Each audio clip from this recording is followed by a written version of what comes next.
जल त्रासदी को लेकर मंगलवार को इंदौर में भारी राजनीतिक गहमागहमी देखी गई। प्रशासन द्वारा धरना प्रदर्शन पर प्रतिबंध लगाए जाने के बावजूद कांग्रेस नेताओं ने बस्ती में दाखिल होने की कोशिश की। लंबी जद्दोजहद और तनावपूर्ण स्थिति के बाद पुलिस ने कांग्रेस के केवल 8 वरिष्ठ नेताओं को ही भागीरथपुरा की प्रभावित बस्ती में जाने की अनुमति दी। जब कांग्रेस नेताओं का काफिला भागीरथपुरा पहुंचा तो भारी पुलिस बल ने उन्हें रोकने का प्रयास किया। इस दौरान नेता प्रतिपक्ष उमंग सिंगार और पुलिस अधिकारियों के बीच तीखी बहस हो गई। तो वहीं सिंगार ने प्रशासन की रोक पर कड़ा ऐतराज जताया और पुलिस की कार्यप्रणाली पर सवाल खड़े किए।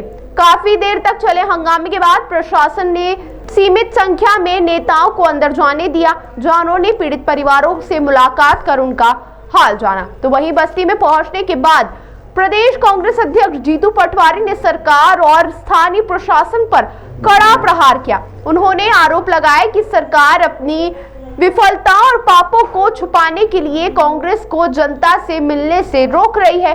पटवारी ने कहा कि 17 लोगों की जान चली गई और प्रशासन अब भी वास्तविक स्थिति को बताने के बजाय प्रतिबंधों का सहारा ले रहा है। राजनीतिक मोर्चे पर कांग्रेस ने अब आर पार की लड़ाई का मन बना लिया है। प्रशासन ने क्षेत्र में किसी भी प्रकार के धरने या विरोध प्रदर्शन की अनुमति नहीं दी है, लेकिन कांग्रेस ने इन प्रतिबंधों को चुनौती दी है। कांग्रेस कार्यकर्ताओं ने स्पष्ट किया है कि वे झुकेंगे नहीं। पार्टी ने शाम को शहर के हर वार्ड में रैली निकालने और प्रभावितों की याद में कैंडल मार्च निकालने की घोषणा की। प्रशासन ने सुरक्षा कारणों और शांति व्यवस्था का हवाला देते हुए कड़े इंतजाम किए। वहीं कांग्रेस इसे जनता की आवाज दबाने का प्रयास बता रही है। उमंग सिंगार और जीतू पटवारी के नेतृत्व में कांग्रेस का हल्ला बोल अभियान अब वार्ड स्तर तक ले जाने की तैयारी है। पार्टी का कहना है कि जब तक दोषियों पर कार्रवाई नहीं होती और पीड़ितों को न्याय नहीं मिलता, उनका संघर्ष जारी रहेगा। भैया प्लीज, मैं ये कह रहा हूँ कि अव्यवस्थाएं हैं, हम आगे जाएंगे तो ऐसा क्षेत्र है जहाँ पर लोग दुखी हैं, पीड़ित हैं,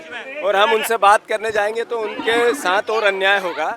ये एक बानगी है, ये मेरी बहन है।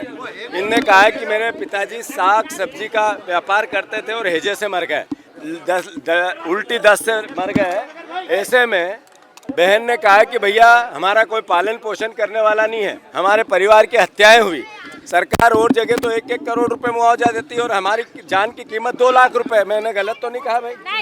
मैं सही तो बोल रहा हूँ। ये बात में अगर सरकार ये कहे कि जीतू पटवारी उसके मन से बोल के चला गया तो ये तो नहीं कर रहा हूँ मैं। सरकार का इनका मानना है, परिवार का, कि मेरी पिताजी की मौत की कीमत 2 लाख रुपए है, जिसमें मध्य प्रदेश के अधिकारी एक पंचायत के इंस्पेक्शन में 1.5 लाख रुपए का काजू बादाम खा गए और उनकी हत्या 2 लाख रुपए में कर दी। तो 1 करोड़ रुपए इनका मुआवजा मिले, कम से कम ये राहत तो दे सरकार। ये मेरी मांग है, मैं गलत तो नहीं कह रहा हूँ भाई? तो मैं अनुरोध करता हूँ, बाकी की बातें आगे करेंगे क्योंकि ये एविडेंस है। और मरे तो हैजे से पानी से ही है। बहुत दिन से आपने शिकायत की थी, शिकायत करने के बाद लोगों ने कोई कार्रवाई की। ये शिकायत कर करके मर गए। सबसे स्वच्छ शहर था, उसके बाद कितने महीने से शिकायतें हो रही थी?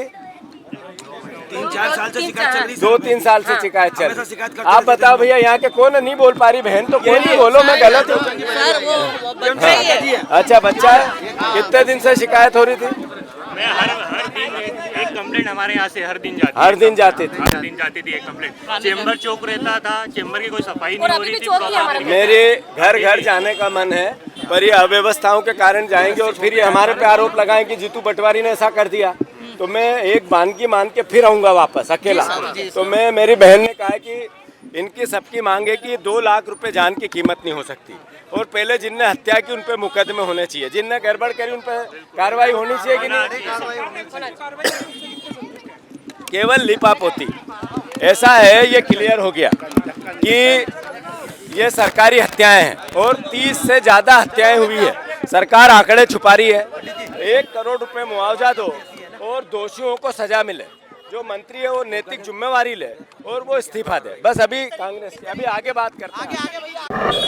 देखिए, ये सरकार की असंवेदना है, असंवेदनशीलता का परिचय है कि एक इतनी बड़ी घटना हो गई और कांग्रेस विपक्ष के रूप में अगर उन लोगों से मिलने जा रहा है, उनके न्याय की बात करने जा रहा है, तो इसमें सरकार को क्या आपत्ति? मैं नहीं समझता हूँ कोई विवाद की स्थिति होना चाहिए।